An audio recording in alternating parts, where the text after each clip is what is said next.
So what is a Turing machine? So a Turing machine is a hypothetical machine thought of by a mathematician known as Alan Turing.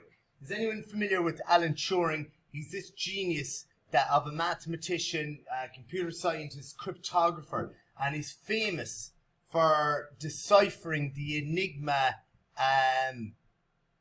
machine that the Germans made to encrypt messages during the World War.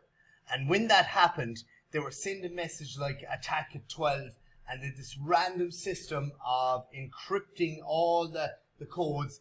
Only for Alan Turing, they say that it's believed that he stopped the war 2 years earlier than it would have if they hadn't cracked the Enigma code machine.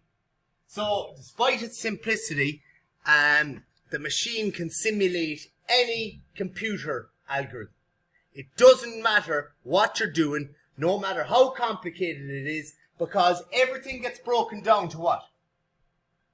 Ones and zeros. Everything gets broken down to ones and zeros, so you can use this Turing machine, which is a hypothetical machine which can be used to work out or to compute. A computer starts with the word compute, to compute any problem, fix any problem. So above is a very simple representation of a Turing machine. Now, you may see it like this. You may see it like the state machine that I showed you, or state diagram I showed you earlier.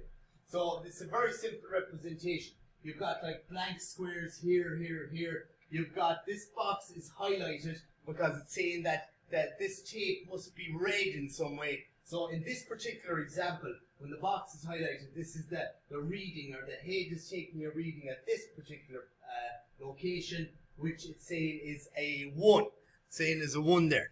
So, the Turing machine consists of an infinitely long tape which acts like the memory in a typical computer or any other form of data storage. The squares on the tape are usually blank at the start, but that's not always the case, and can be written with symbols, and it can be written many different ways. In this case, the machine can only process the symbols 0, 1 and blank, but you can process other things if you want, depending on what you want to do, and is thus said to be a 3-symbol Turing machine. At any one time, the machine has a head which is positioned over one of the squares on the tape. So this is the head here in this particular example. This is highlighted. It's positioned over one of the squares on the tape, and with this head, the machine can perform 3 very basic operations. Number 1, it can read the symbol on the square under the head. Orla, what symbol is it reading there? Okay, well, we'll come back to there. There's the 3 steps. We'll see them in a moment.